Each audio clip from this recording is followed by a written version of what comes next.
नमस्कार, मी विजय साळवी. तुमचा हक्काचा प्राईम टाइम शो 0 ओव्हरमध्ये मंडळी आपलं सर्वांचं स्वागत. मंडळी, महाराष्ट्राच्या विधिमंडळाच्या हिवाळी अधिवेशनाची एकीकडे सांगता होत असताना दुसरीकडे राज्याच्या प्रमुख शहरांमध्ये गुन्हेगारीत लक्षणीय वाढ होताना दिसते. खरं तर गुन्ह्यांमध्ये वाढ होत असतानाच कारवाईचा दणकाही सुरू आहे. त्याची आकडेवारी खुद्द मुख्यमंत्री देवेंद्र फडणवीसांनी विधिमंडळात सभागृहासमोर मांडली. अगदी गेल्या 10 दिवसांमधल्या घटना पाहिल्या ना, तर त्याची सुरुवात होते बीडच्या मसाजोगच्या सरपंचांच्या हत्येनं. तिथपासून अगदी आज संध्याकाळी मुंबईत मराठी विरुद्ध बिहारी अशा झालेल्या संघर्षाचाही यात समावेश होतो. याच घटनांमध्ये हत्याकांड आहे, हिंसक मारहाण आहे, प्रेम प्रकरणातून हत्या आहे, राजकीय कार्यालयांची तोडफोड आहे, 2 गटांमध्ये तुंबळ हाणामारी आहे, गावगुंडांची दहशत आहे आणि महिलेचा विनयभंगही आहे. आणि सगळ्यात महत्त्वाचं म्हणजे याच घटनांवरून महाराष्ट्रातलं राजकारण सध्या तापलंय. मंडळी, घटना तरी किती सांगायच्या, कारण जितक्या घटना सांगू ना तितक्या त्याच कमीच पडतील. पण त्यासोबतच एक गोष्ट मात्र विश्वासानं सांगायला हवी, ती म्हणजे या सगळ्या घडामोडी होत असतानाच पोलिसांनीही धडक कारवाया सुरू केल्या आहेत. आणि याच पार्श्वभूमीवर दस्तूरखुद्द मुख्यमंत्री देवेंद्र फडणवीसांनीच सगळ्यात मोठा इशारा दिलाय. आपण आधी तो पाहूया. मुंबई आणि महाराष्ट्र हा मराठी माणसाचाच होता, मराठी माणसाचाच आहे आणि मराठी माणसाचाच राहील. कधी कधी काही नमुने चुकीचं वक्तव्य करतात, माज आणल्यासारखं करतात. अशा माजोरड्यांचा माज उतरवल्याशिवाय आम्ही राहणार नाही.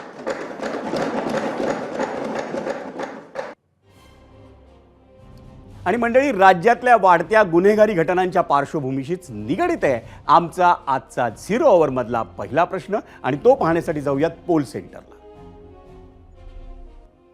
आजचा प्रश्न: महाराष्ट्रातील शांतता भंग करणाऱ्यांचा माज उतरवला जाईल. मुख्यमंत्री देवेंद्र फडणवीसांच्या दाव्यानं गुन्हेगारीला आळा बसेल? होय आणि नाही असे 2 पर्याय या प्रश्नावर आम्ही आपल्याला दिलेले होते. आणि मंडळी, आता सुरुवात करूया राज्याच्या राजधानीतून, आपल्या मुंबईतून. गेल्या 24 तासांमध्ये मुंबई आणि आसपासच्या शहरांमध्ये मिळून मराठी अमराठी वादाच्या 1-2 नाही तर 3 घटना घडल्या आहेत. त्यातली पहिली घटना आहे ही कल्याणमधली. या घटनेमुळेच महाराष्ट्राची राजधानी असलेल्या मुंबई आणि आसपासच्या परिसरात मराठी माणूस सुरक्षित नाही आहे का असा प्रश्न निर्माण होतोय.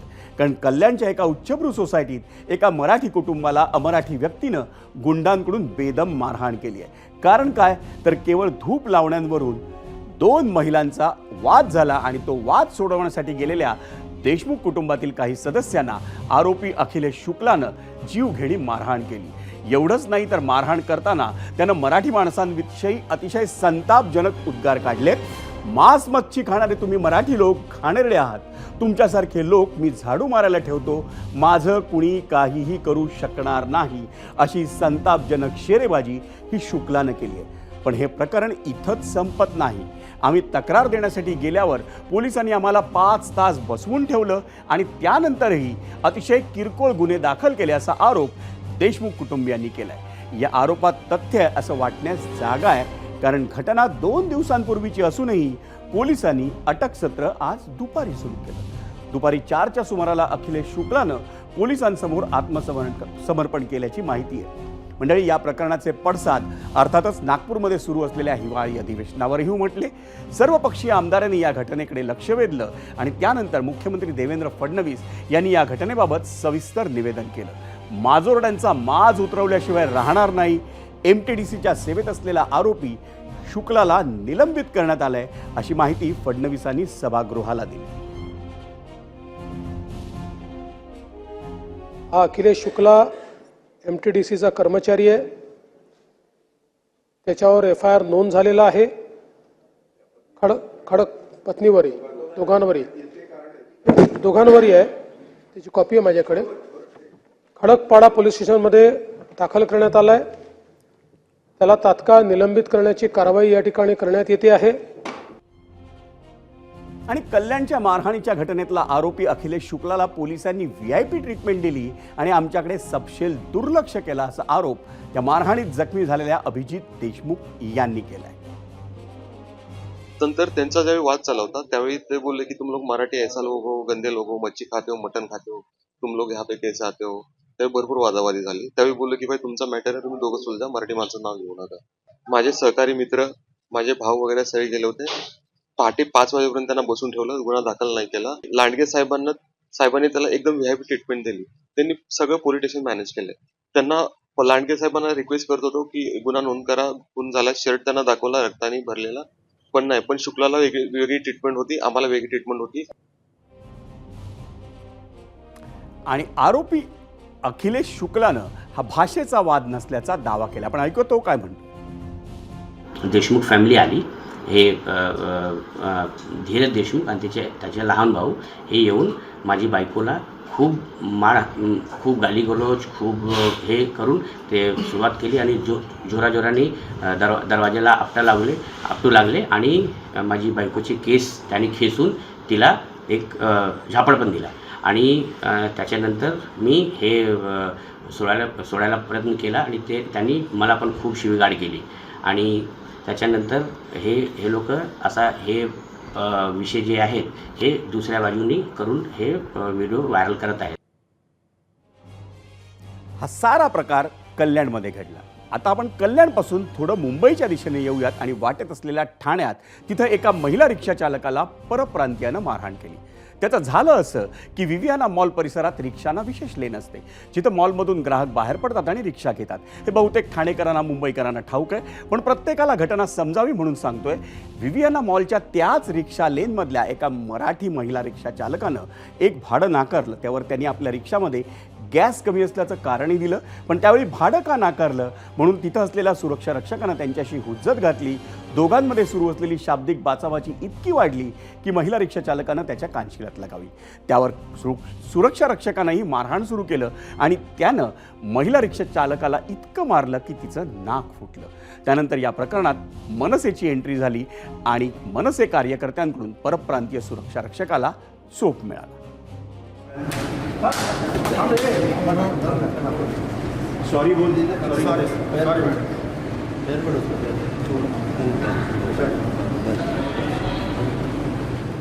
सॉरी तुमने कंप्लेंट करना कि मारना है उसको. इससे नाक से खून आने तक तूने उसको मारा. सॉरी बोल दीजिए. सॉरी मंडळी, मुंबई महानगर परिसरातून आता जाऊयात नागपुरात.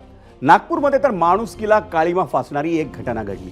पेट्रोल पंपावर झालेल्या किरकोळ वादानंतर टवाळखोर तरुणांच्या जमावानं तो पेट्रोल पंप चालवणाऱ्या 44 वर्षांच्या महिलेला आपल्या पाया पडून माफी मागायला लावली. एवढंच नाही तर त्या टोळक्यातल्या काही तरुणांनी त्या घटनेचा व्हिडिओही काढून तो व्हायरल केला. हा सारा प्रकार पोलिसांच्या लक्षात आल्यावर त्यांनी तात्काळ गुन्हा दाखल करून तिघांना अटक केली. 18 डिसेंबरला रात्री 10 वाजता नागपूर हिंगणा रोडवरील इलेक्ट्रिक झोन चौकातील एका पेट्रोल पंपावर ही घटना घडली. काही तरुण तिथे विनाकारण घुटमळत होते. पेट्रोल पंप चालवणाऱ्या महिलेच्या ते लक्षात आलं आणि तिनं त्यांना हटकलं. त्यावरून हे तरुण त्या महिलेशी वाद घालू लागले. त्यांनी तिला धक्काबुक्की केली. काही वेळाने हे तरुण अन्य काही गुंड प्रवृत्तीच्या तरुणांना घेऊन तिथं आले आणि त्यांनी राडा सुरू केला. जमावाचं नेतृत्व राजेश मिश्रा नावाचा स्थानिक गुंड करत होता. ज्या तरुणांशी तू वाद घातला त्यांच्या पायावर लोटांगण घालून माफी माग असं तो म्हणू लागला. रात्रीची वेळ आणि गुंडांची संख्या लक्षात घेऊन महिलेनं पाया पडून त्यांची माफी मागितली आणि त्यानंतर त्या तरुणांनी घटनेचा व्हिडिओ हा व्हायरल केला. मुळात स्वतःची चूक असतानाही एका महिलेशी असं वर्तन करण्याबाबत माफी असू शकत नाही. या तरुणांनी केलं तो गंभीर गुन्हा तर आहेच, पण स्वावलंबित्व जपत आपल्या पायावर उभ्या राहणाऱ्या महिला काही पुरुषांना आजही डोळ्यात खूपतात का, यावरही आपण समाज म्हणून विचार केला पाहिजे. त्यांनी 7-8 जणांना इथे घेऊन आला आणि मग मला माफी मागायला लावली आणि माझा व्हिडिओ काढून व्हायरल केला. त्यांनी तसंच केलं. त्यांनी व्हिडिओ काढला आणि मग मी प्रसंगाची वेळ साधून मी त्यातल्या एकाचा मोबाईल धरला आणि मी तसंच पोलिसांना कंप्लेंट टाकली होती म्हणून मला त्यांच्याशी वेळ साधून घ्यायची होती. तर त्याच ह्याच्यात मी त्यातल्या एकाचा मोबाईल हिसकावून घेतला. आता हिसकावून घेतल्यानंतर तो पुढे काही करू नाही शकला. मंडळी, नागपूरनंतर आपण वळूयात बारामतीच्या घटनेकडे. मुलीशी बोलण्याच्या रागातून एका 23 वर्षांच्या तरुणावर कोयत्यानं अनेक वार करून त्याची निर्घृण हत्या करण्यात आली आहे. ही घटना बारामतीच्या प्रगतीनगर भागात घडली. अनिकेत सदाशिव गजाकस असं मृत तरुणाचं नाव आहे. तरुणांमध्ये हिंसेचं प्रमाण वाढत चाललंय. हिंदी आणि दाक्षिणात्य चित्रपटांमधून आणि खास करून सध्या वेबसिरीजमधून प्रचंड हिंसा दाखवण्यात येते. त्यामुळे हिंसेचं गांभीर्य नकळत कमी होत जातं असं अनेक मानसोपचार तज्ज्ञांचं मत आहे. दुसरी महत्त्वाची बाब म्हणजे मला राग आला म्हणजे हिंसक कृत्य करायचा जणू परवानाच मिळाला असा चुकीचा समज अनेक तरुणांचा होतोय. त्यामुळे प्रश्न पडतो की कुटुंब, शाळा, कॉलेज आणि मित्रपरिवार यांच्याकडून या तरुणांना योग्य मार्गदर्शन होतंय का? या तरुणांच्या मनावर सतत नकारात्मक गोष्टी बिंबवल्या जात असतील तर त्यांची तीव्रता कमी करण्यासाठी सकारात्मक गोष्टी घडतायत का, याचं उत्तर आपण प्रत्येकानंच शोधलं पाहिजे.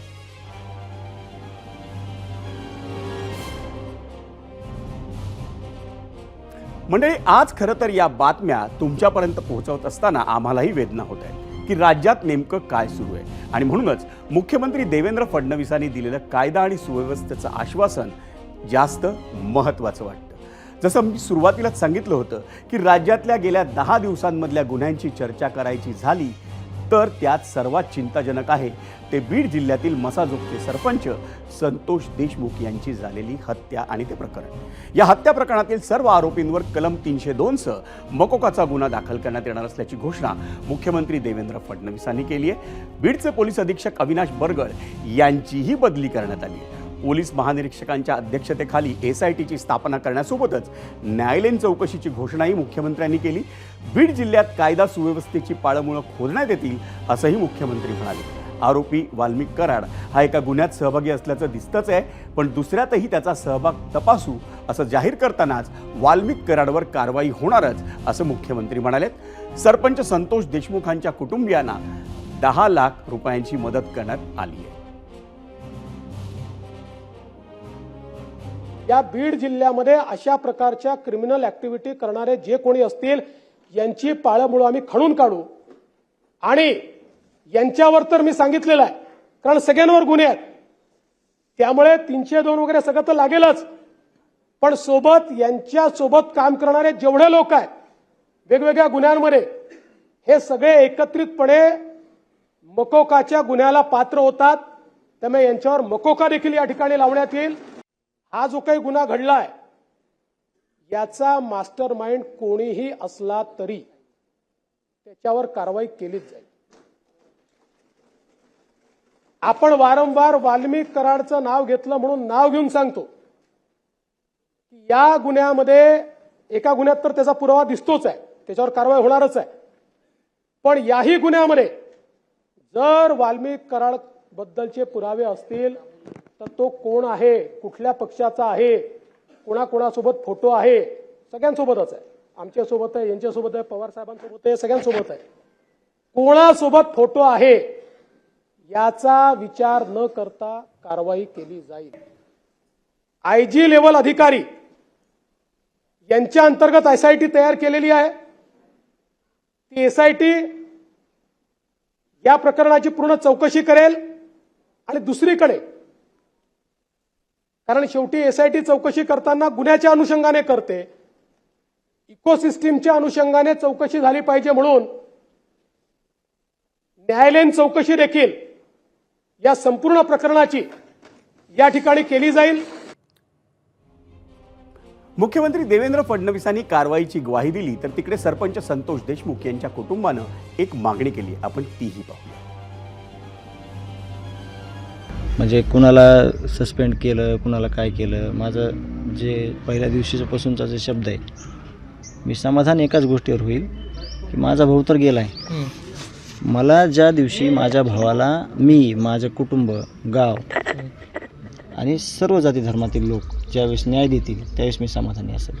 त्याच्याशिवाय मला कुठलंच समाधान लागणार नाही.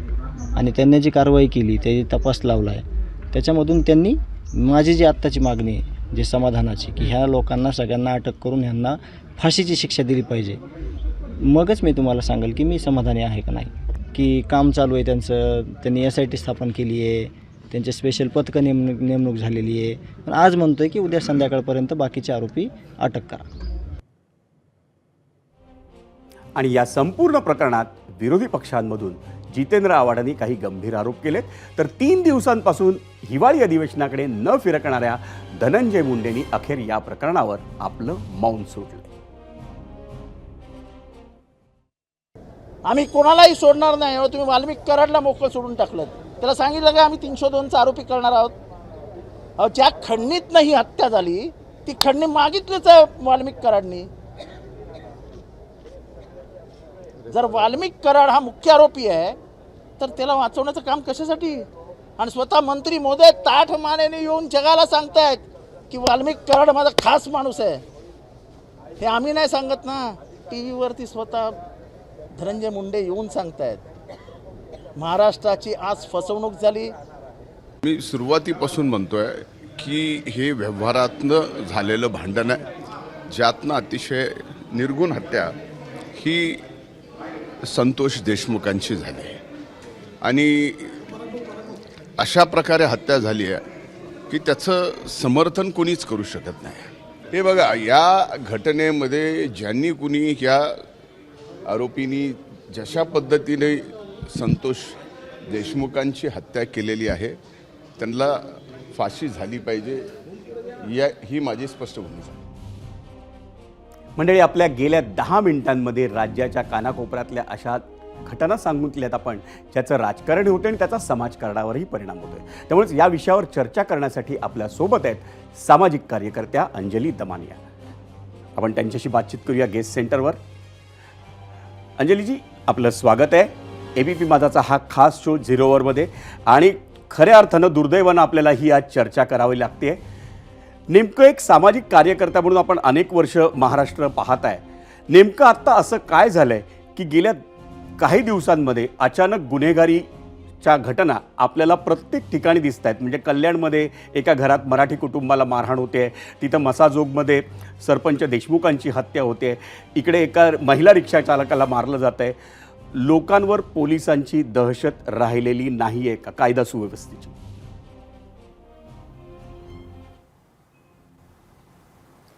नाही, कसं आहे विजय की कोणाच्या हातात राज्य आहे हे आपण आता आधी बघायला हवं. जे आत्ता 288 आमदार निवडून गेलेत त्या 288 पैकी 118 आमदारांवर गंभीर स्वरूपाचे गुन्हे आहेत असं ADRचा रिपोर्ट आहे. आणि या रिपोर्टमध्ये सरळ सरळ त्यांच्यावर murder, attempt to murder, rape असे गुन्हे आहेत. आणि असे आमदार जेव्हा जातात तेव्हा त्यांच्याकडनं आपण काय अपेक्षा करू शकतो? ते काही सद्गृहस्थ असतील, चांगली कामं करतील, लोकहिताची कामं करतील असं आपल्याला जर वाटत असेल तर तो आपला मोठा मोठा गैरसमज नाही. आपण वेडे आहोत त्यांच्याकडनं ही अपेक्षा करायला. ही जी माणसं आहेत ज्यांच्यावर क्रिमिनल चार्जेस आहेत ते क्रिमिनलच आहेत आणि त्यांच्याकडनं आपण क्राईम शिवाय दुसरं काही अपेक्षा करूच शकत नाही, कुठचीच नाही करू शकत. आता हा वाल्मिक कराड याच्यावर जर आता फडणवीस म्हणाले याची चौकशी होईल, प्रत्येक वेळेस SIT होईल, त्याला आम्ही कोणालाही सोडणार नाही, त्यांची चौकशी होणार आहे, याच्यामार्फत चौकशी करू, त्याच्यामार्फत चौकशी करू. आत्तापर्यंतच्या चौकशींमधनं साध्य काय झालं? बदलापूरचा जो इन्सिडेंट झाला साध्य काय झालं? हो, प्रत्येक वेळेस लोकांच्या डोळ्यात धूळफेक करायची आणि नुसतं अधिवेशनात मांडायचं. तर आता जी खरी परिस्थिती आहे बीडमधली की जेव्हा कोणीतरी मला एक आर्टिकल पाठवलं की 10 महिन्यात 36 खून बीडमध्ये झालेत.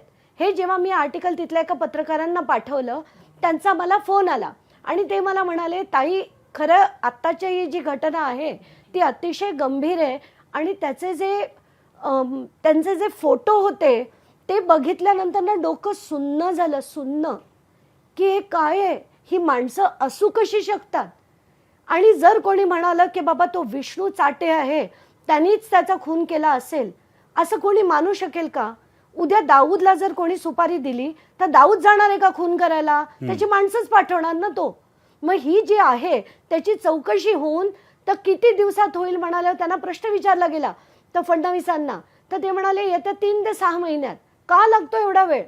जर वाल्मिक कराडवर पहिला गुन्हा जर असेल की त्यांनी खंडणी मागितली तर त्याला अटक का नाही? आज जर त्यांचा भाऊ म्हणाला तो अतिशय म्हणजे दुःखाने म्हणाला की उद्या त्याचा 13वा आहे. हो. आणि त्या 13व्याच्या आधी त्याला अटक व्हावी, वाल्मिक कराडला अटक व्हावी, हे जे त्याचा भाऊ म्हणाला, मला खरोखर वाटलं की तो जे बोलतोय ते झालंच पाहिजे. आणि म्हणूनच मी ते ट्विट देखील केलं की कुठच्याही परिस्थितीत उद्यापर्यंत वाल्मिक कराडला अटक झाली पाहिजे. जर अटक झाली नाही, चौकशी करा ना त्यांची, ग्रिल देम. आणि त्या विष्णू चाटेला पण ग्रिल करा, त्या वाल्मिक कराडना पण ग्रिल करा. आणि धनंजय मुंडेला खबरदार, जर तोपर्यंत तुम्ही मंत्रिपद दिलं तर, एक कुठल्याही अशा माणसाला जर तुम्ही मंत्रिपद दिलं तर तुम्हाला त्या पदावर, सीएम पदावर राहण्याचा खरं तर हक्क नाहीये. कारण अशा गुंड प्रवृत्तीच्या लोकांना जर तुम्ही महाराष्ट्रात थारा देणार असाल तर असेच खून जे पडलेत, आणि इतकं हॉरिबल वाटलं ते सगळं बघून. तर आता चांगल्या लोकांनी जर हे सगळं बदलण्याचा प्रयत्न केला नाही, लढा द्यायचा प्रयत्न केला नाही, यांना अटक व्हावी ही डिमांड केली नाही, तर महाराष्ट्राचा, म्हणजे आता बीडचं ते म्हणतात ना बिहार झाला, अरे बिहार सुधारला, पण बीडचं काय झालंय? आता जर 36 खून व्हायला लागलेत बीडला, तर काय चाललंय हे? आणि तो अमुक समाजाचा होता, वंजारी समाजाचा होता, मराठा समाजाचा होता, ते शिंदे काय मराठा समाजाचे होते. अरे खड्ड्यात जाऊ देत सगळे समाज. ही माणसं कुठल्याही समाजाची नाही आहेत, ही मनोविकृत माणसं आहेत, आणि त्यांना शिक्षेशिवाय दुसरा तिसरा काहीही मार्ग नाहीये विजय, दुसरा तिसरा काही मार्ग म्हणूनच मी आणि मला असं वाटतंय की आता उद्यापर्यंत याला अटक झाली नाही. पुढच्या प्रश्नावर येतो. तुम्ही तो अर्धवट सोडलाय तुमचा मगाचा मुद्दा. तुम्ही जी पोस्ट केली आहे एक्सवर की त्याला अटक नाही झाली तर तुमचं पुढचं पाऊल काय असेल, हा पहिला प्रश्न. आणि दुसरी गोष्ट म्हणजे विरोधक हे फक्त अधिवेशनात आरोप करण्यापुरते उरले आहेत का? याच्यावरती आंदोलन का उभं राहत नाहीत महाराष्ट्रातल्या या गुन्हेगारीकरणावर? नाही, मला एक विजय सांग, आजपर्यंत हे धनंजय मुंडे कुठच्या पक्षात होते? त्यांच्याच बाजूला हे जितेंद्र आव्हाड बसायचे ना. आज जितेंद्र आव्हाड त्यांच्या विरुद्ध बोलतायत कारण ते समोरच्या बाजूला गेलेत, पण कालपर्यंत हेच धनंजय मुंडे यांच्या पक्षात होते, तेव्हा जितेंद्र आव्हाडनी का थांबवलं नाही? जितेंद्र आव्हाड ठाण्यात आणि कळव्यात काय करतात, मुंबऱ्यात काय करतात, हे आपल्या सगळ्यांना माहीत नाहीये का? आणि हे सगळे कसे आहेत, कुठल्या कॅटेगरीचे आहेत, ते आपल्याला माहिती आहे. बरं, मग पहिला जो प्रश्न होता की चांगल्या लोकांनी आता येऊन यांच्या विरुद्ध आवाज उठवला पाहिजे, म्हणून मी ठरवलंय की उद्या संध्याकाळपर्यंत यांना अटक झाली नाही, रविवारी सकाळी, जसं आम्ही सुनील केंद्रेकरांचं, जर तुला आठवत असेल की सुनील केंद्रेकरांची तडकाफडकी बदली करण्यात आली होती, ते तिथे बीडचे कलेक्टर होते, तेव्हा आम्ही ठिय्या देऊन बीडमध्ये राहिलेलो, जोपर्यंत त्यांना परत रिइन्स्टेट नाही केलं गेलं बीडमध्ये. तेव्हा बीडनी, तिथल्या लोकांनी स्वतःहून अख्खं बीड बंद केलं होतं. पत्रकारांनी लिहिलं, आम्ही पत्रकारिता करणार नाही जोपर्यंत त्यांना परत आणणार नाही. असा स्टँड जोपर्यंत लोक घेत नाहीत तोपर्यंत हे वाल्मिक कराडसारखे लोक असे मोकाट सुटलेले असतील, आणि धनंजय मुंडेंसारखे लोक अशांना पाळतात. सुरेश धस आज बोलताना ऐकले, पण सुरेश धसच्या फार्मवर काय चालतं हे देखील सुरेश धसनी सांगावं. आणि हे सगळं जेव्हा मी प्रत्यक्षात बीडला जाऊन बघून आलेत की कसे गावगुंड पाळले जातात, कसा त्यांचा निवडणुकीसाठी उपयोग होतो, तेव्हा मग खरंच असं वाटतं की ह्याचा बदल घडवण्यासाठी जनता हा एकमेव, आणि जोपर्यंत पत्रकार या विरुद्ध बोलत नाहीत, आणि जसं तिथल्या पत्रकारांनी ठरवलं होतं आता आम्ही पत्रकारिता करणार नाही, पेनला हात सुद्धा लावणार नाही, हा जेव्हा त्यांनी स्टँड घेतला तेव्हा ती ऍक्शन केंद्रेकरांवर रिइन्स्टेटमेंटची झाली, तशी ऍक्शन आता वाल्मिक कराडवर झाली पाहिजे. आणि बीडची जनता ते करू शकेल, कारण त्यांनी मागे एकदा ते केलेलं आहे. अंजलीजी, तुम्ही सर्वसामान्य जनतेकडे तुम्ही स्वतः आंदोलन करणार आहात, पण विरोधकांचा जो मुद्दा होता, सक्षम विरोधक, आता विरोधकांना निवडूनच एवढ्या कमी संख्येने आणलंय, तर विरोधकांकडनं तुम्ही अपेक्षा करू शकता का यावेळी एखादं आंदोलन उभी करण्याची? नाही, कसं कोणाविरुद्ध आंदोलन उभं करतील ते? धनंजय मुंडेंविरुद्ध का वाल्मिक कराड विरुद्ध? कुठल्या पक्षाचे होते ते? विष्णू चाटे कुठल्या पक्षाचे होते? राष्ट्रवादीचेच होते. आज फुटले म्हणून ते आवाज करतायत, पण फुटण्याआधी कोणाबरोबर होते ते? हा पण प्रश्न आपल्याला विचारायला पाहिजे ना या माणसांना, की बाबा याच्या आधी ते कोणाबरोबर होते, कोणाबरोबर त्यांचं सख्य होतं, आणि तेव्हा तुम्ही कारवाईची मागणी का नाही केलीत? तुमच्या पक्षात होते तेव्हा. हे सगळे ना नुसतं दाखवण्यापुरतं असतं. विरोधी पक्ष वगैरे काही नसतो. सगळे एका माळेचे मणी आहेत. रात्री एकाच ताटात जेवतात आणि दाखवण्यासाठी लोकांना दाखवतात की आम्ही एकमेकांविरुद्ध लढतो. कोणीही लढत नाहीत एकमेकांविरुद्ध. हा फॅक्ट आहे.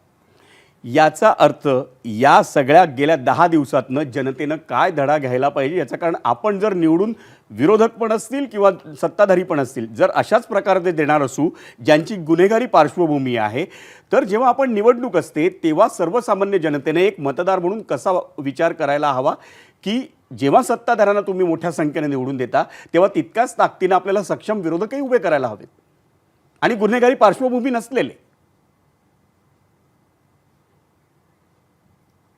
नक्कीच, म्हणूनच मी सुरुवातच ती केली की आत्ताचे म्हणजे आता निवडून आलेले नवीन ज्यांना अजून मंत्रिपद पण मिळालेले नाहीयेत त्या 288 पैकी 118 वर इतके गंभीर गुन्हे असताना जनता काय करत असते? पक्ष बघतात, अमुक बघतात, यांना जिंकून द्यायचं म्हणतात, हिंदू मुसलमान म्हणतात, कोणी मराठा, कुणबी, तेली, ब्राह्मण, वंजारी, माळी यातच जनतेला अडकवून ठेवलंय. त्यामुळे जनता विचार करायची आता बंद झाली आहे.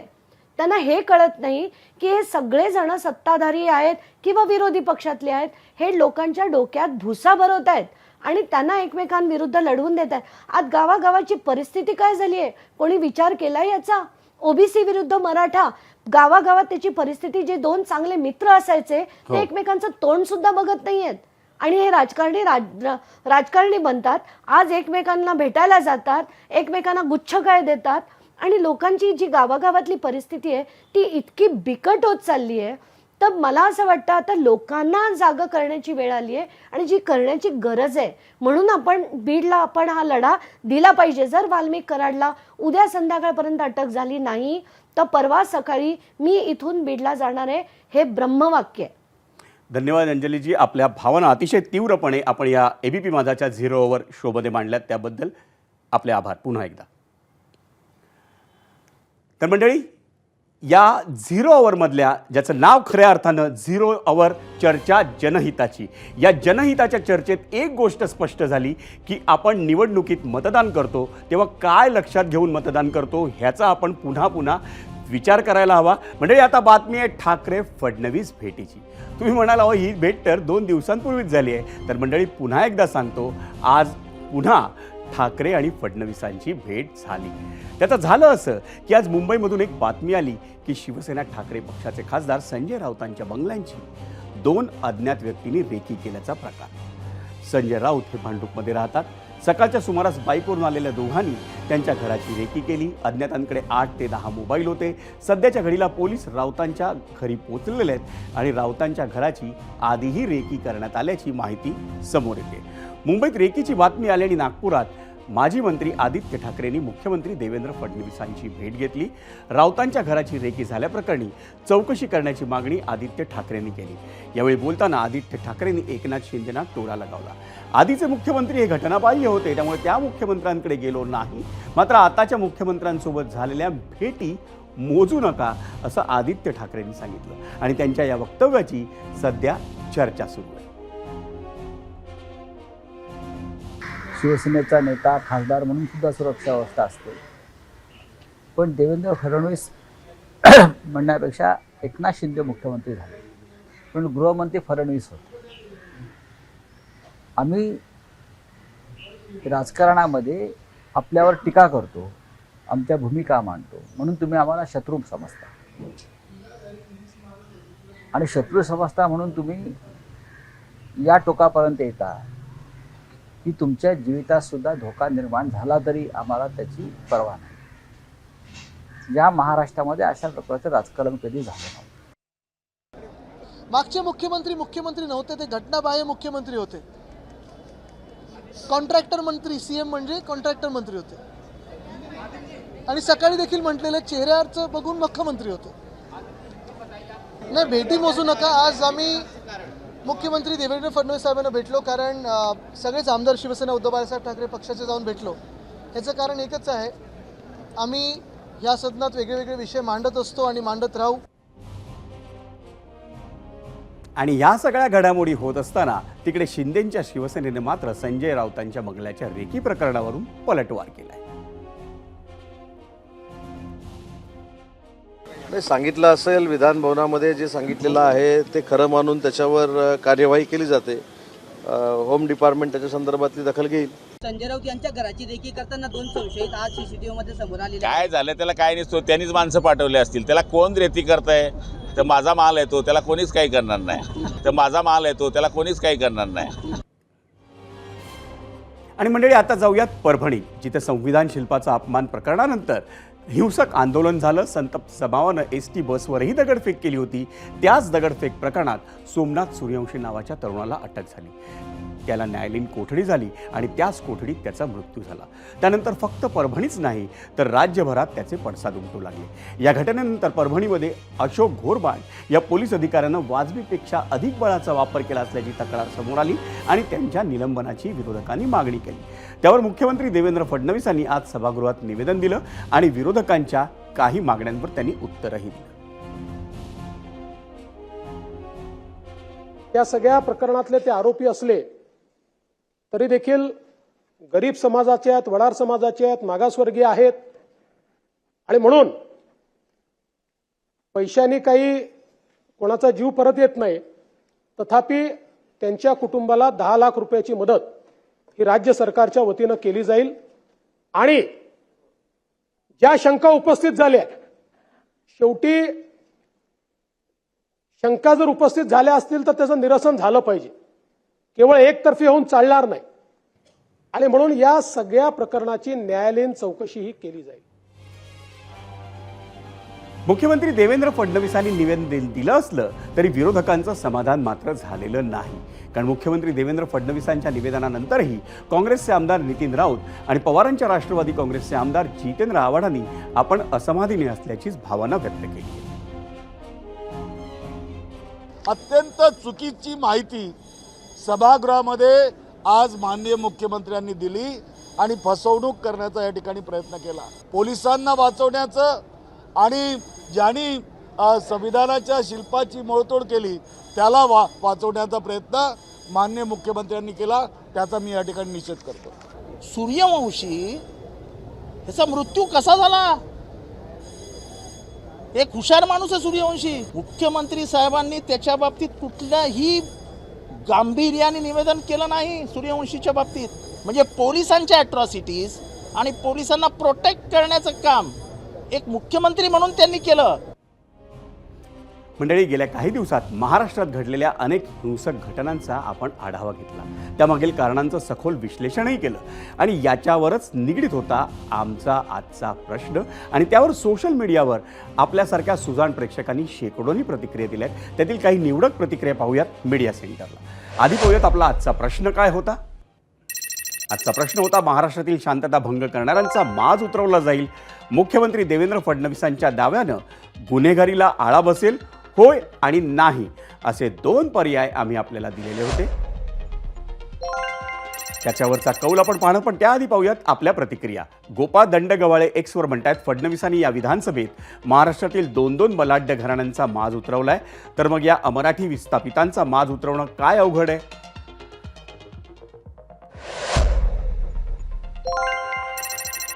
एक्सवरच श्याम ठाणेदार म्हणतायत, राज्यातील गुन्हेगारीला आळा बसू शकतो हे गोपीनाथ मुंडे साहेबांनी दाखवून दिलंय.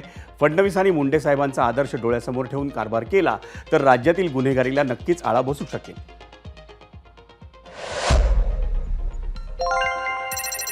एक्सवरच उदय मयेकर म्हणतायत, एकाही बिगर मराठी भाषिकानं साधा निषेध नोंदवला नाही, प्रतिक्रिया देखील दिली नाही. यावरूनच मराठी माणसाबद्दल यांच्या मनात किती द्वेष आहे हे दिसून येतं. पुन्हा पाहूयात आपल्या काही आणखी असलेल्या प्रतिक्रिया. आणि आमच्या त्या पहिल्या प्रश्नावर या प्रतिक्रिया आहेत. यूट्यूबवर अरुण येळवणकर म्हणतायत, साहेब महाराष्ट्रात जो कोणी हत्या करेल त्याची थेट एन्काउंटरची ऑर्डर काढा, म्हणजे पोलिसांची 12ही महिने दिवाळी होते. यूट्यूबवरच प्रमोद गुरव म्हणतात, हो साहेब, पहिले तुम्ही पोलिसांवर आळा घाला, वसईमध्ये खूप झोल सुरू आहे. यूट्यूबवरच नितेश धाडे म्हणतायत, नुसतंच बोलून होणार नाही, कृती होणं गरजेचं आहे.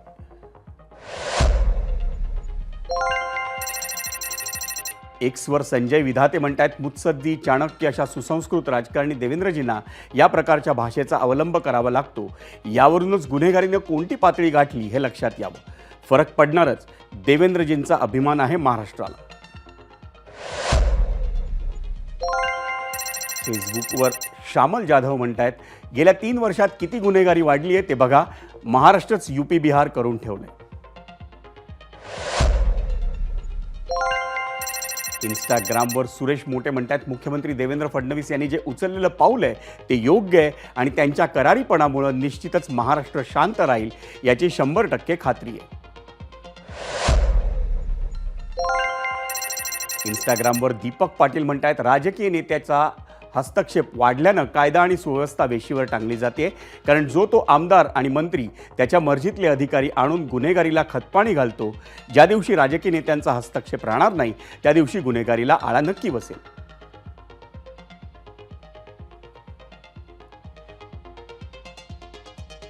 आणि आता पुन्हा जाऊया पोल सेंटरला आजचा कौल पाहण्यासाठी.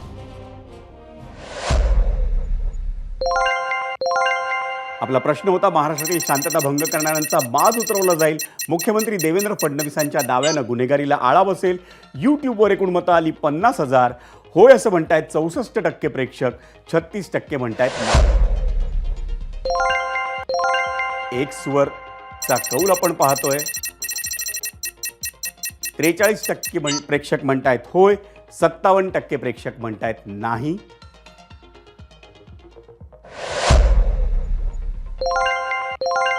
इंस्टाग्रामवरचा कौल आपण पाहतोय. 76% म्हणतायत होय, 24% म्हणतायत नाही.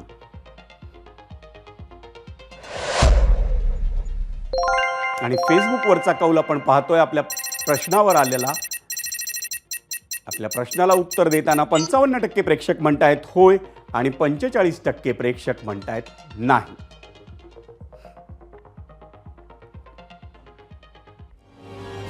मंडळी, प्रत्येक समाजाचा ना एक सामायिक विचार असतो, काही तत्व असतात. हा विचारच भारतीय समाजातून गायब होत चाललाय का असा प्रश्न पडतोय. बारामतीत तरुणाची कोयत्यानं हत्या, नागपूरमध्ये महिलेला पाया पडून माफी मागायला लावणं, मराठी द्वेषामुळं मारहाण करणं, राजकीय विरोध करण्यासाठी विरोधी पक्षाच्या कार्यालयांची तोडफोड करणं, या सर्व घटना कसल्या द्योतक आहेत? राज्यात कायदा सुव्यवस्था आहे का? तसं पाहायला गेलं तर आहे. कारण कुठेही दंगल घडत नाहीये, सामूहिक हत्या, खंडण्यांसाठी फोन असं काही घडत नाहीये. पण याचा अर्थ प्रत्येक नागरिकाला सुरक्षित वाटतंय का? याचं उत्तर होकार आरती देणाऱ्यांची संख्या ही हाताच्या बोटावर मोजण्याइतकी असेल. कारण प्रश्न केवळ खून दरोड्यांचा नाही आहे. बेफामपणं गाडी चालवणं, सिग्नल तोडणं हे इतका तुमच्या आमच्यात रुजलंय की रस्ता ओलांडताना अक्षरशः भीती वाटते. कधी कुठलं वाहन धडक देईल आणि आपला जीव जाईल याचा काहीही नेम नाही. कारण नियम पाळायचे नाहीत हे जणू 90% नागरिकांनी ठरवलेलंच आहे. अशा बेदरकार समाजात सुख, समृद्धी, प्रगती आणि शांती नांदणार तरी कशी? ज्या समाजात दुसऱ्याच्या जीवनाची आणि अधिकारांची कवडी मोलही किंमत नाही, जो समाज विचार करत नाहीये, समोरच्याला आपल्यामुळे त्रास होता कामा नये याची जाणीव ठेवत नाहीये, प्रत्येक जण आपल्याला पटेल तसं वागतोय, हटकलं तर वाद घालतोय, हल्ले करतोय, त्या समाजाला शिस्त कधी लागणार आणि कोण लावणार? याचं उत्तर सरकार असं दिलं तर ते चुकीचं ठरेल. कारण केंद्र सरकार असो किंवा राज्य सरकार, समाजाला शिस्त लावणं आणि गुन्हेगारी मुक्त करणं यात कुठल्याच सरकारला फारसा रस दिसत नाही. उलट नियमांचं उल्लंघन करणाऱ्या वाहनांना पाठवलेलं चलान रद्द करण्यातच अनेक राज्य सरकारं धन्यता मानू लागली आहेत. बरं, गुन्हा घडल्यावर त्याचं राजकारण करायला दोन्ही बाजूचे पक्ष तुटून पडतात. वैयक्तिक वाद असेल तरीही त्याला जातीय किंवा धार्मिक रंग देतात. सत्तेचं राजकारण तत्वता कधीच वाईट नसतं. शुद्ध राजकारण तर पंडित नेहरू, सरदार पटेल आणि अटल बिहारी वाजपेयींनी देखील केलं. मात्र घडलेल्या गुन्ह्यांवर आपली राजकीय पोळी भाजून घेणं याला राजकारण नव्हे तर बेशरम संधी साधूपणा म्हणतात. आपलेच नेते असे असतील तर सामान्यांना दिशा कोण दाखवणार? एकंदरीतच आपल्या सीमा, नियम आणि कायदे पाळायचेच नाहीत हे आपणच ठरवलं असेल तर समाज म्हणून आपण अधिकाधिक रसातळाला जाणार हे दुर्दैवानं सांगावं लागतं. एबीपी माझा, उघडा डोळे बघा नीट.